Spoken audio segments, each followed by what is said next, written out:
নমস্কার বন্ধুরা, আশা করি বন্ধুরা আপনারা সবাই খুব ভালো আছেন। আমিও খুব ভালো আছি। আজকে আপনাদের সবার জন্য দারুণ স্বাদে বরফির রেসিপি নিয়ে এসেছি। শীতকাল মানেই গুড় আর গুড় পিঠা পুলি। মমস কিচেনে সবাইকে অনেক অনেক স্বাগত জানাচ্ছি। পুরো ভিডিওটা স্কিপ না করে দেখতে থাকুন বন্ধুরা। আশা করি আপনাদের সবার ভালো লাগবে। আর সবার জন্য ছোট্ট ছোট্ট টিপস অ্যান্ড ট্রিক্স অবশ্যই আছে প্রতিদিনের মতো।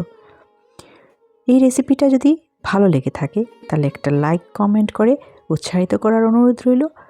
আর নতুন ভিউয়ার্সদের কাছে একান্ত অনুরোধ রইল চ্যানেলটাকে সাবস্ক্রাইব করে বেল আইকনটাকে ক্লিক করে দেওয়ার জন্য।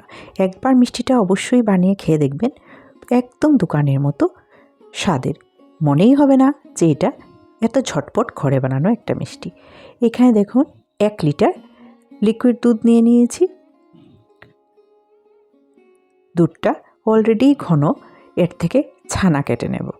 দুধটা ফুটতে থাকুক আর আমি একটা ভিনিগার আর জলের একটা মিশ্রণ রেডি করে রাখছি। এখানে 2 চামচ ভিনিগার আর 2 চামচ জল দিয়ে রেডি করে রেখেছি।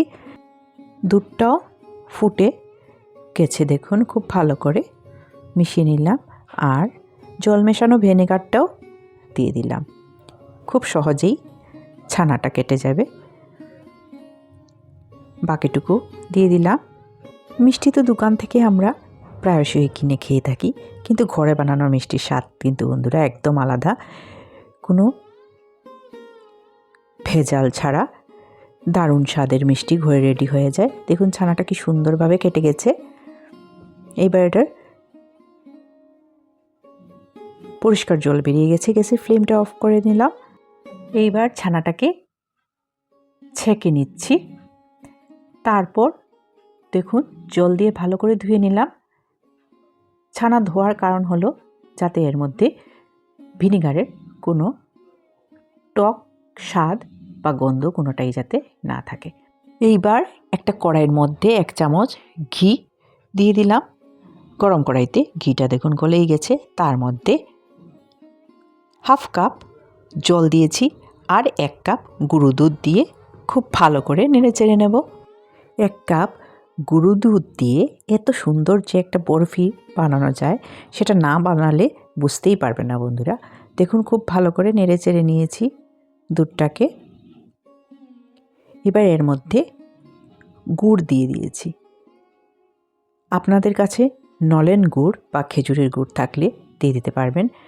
আমার চ্যানেলে কিন্তু নলেন গুড়ের মাখা সন্দেশের রেসিপি অলরেডি আছে।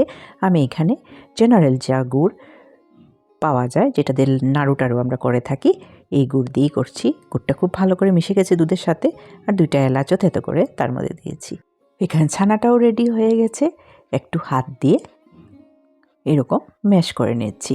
আপনারা চাইলে খুব ভালো করে হাতের তালু দিয়ে ম্যাশ করে নিতে পারবেন।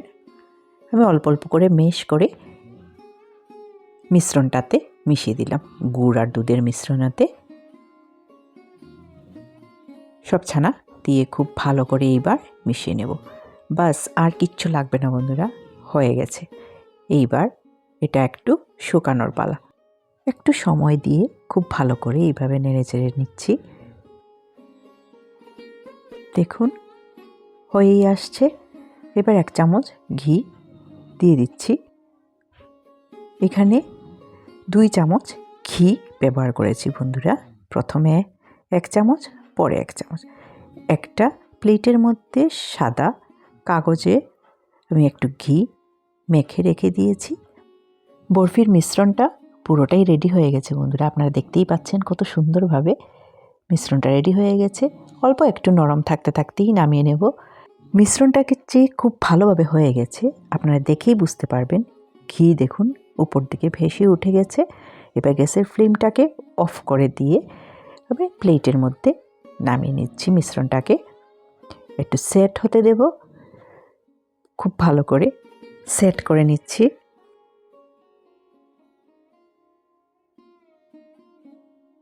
খুব সহজে হয়ে গেল, তাই না বন্ধুরা? এইভাবে ঘরে বানিয়ে মিষ্টি খেতে পারলে আর খাওয়াতে পারলে তার থেকে ভালো আর কি হতে পারে। 2 ঘন্টার জন্য ফ্রিজে রেখে দেব। তারপর আপনাদেরকে কেটে দেখাবো বন্ধুরা।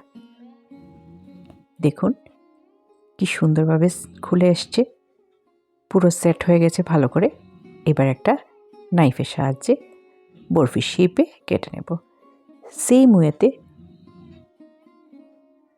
কালাকান্দ, সেমভাবে কালাকান্দ শেপ দিয়ে দিলে এটা কালাকান্দ হয়ে যাবে বন্ধুরা। নাম শুধু আলাদা, খেতে কিন্তু একই স্বাদ। একবার অবশ্যই বানিয়ে খেয়ে কমেন্ট করে জানাবেন আমাকে। একটু চেরি উপর থেকে সাজিয়ে দিচ্ছি, দেখতে ভালো লাগে তার জন্য। এতে কিন্তু স্বাদের কোনো আলাদা পরিবর্তন হবে না। দারুণ স্বাদের এই রেসিপিটা বন্ধুরা আপনাদের নিশ্চয়ই ভালো লেগেছে। সবাই খুব খুব ভালো থাকবেন, সুস্থ থাকবেন, ভালো ভালো রান্না করে খাবেন। আজকের রেসিপিটা এই পর্যন্তই।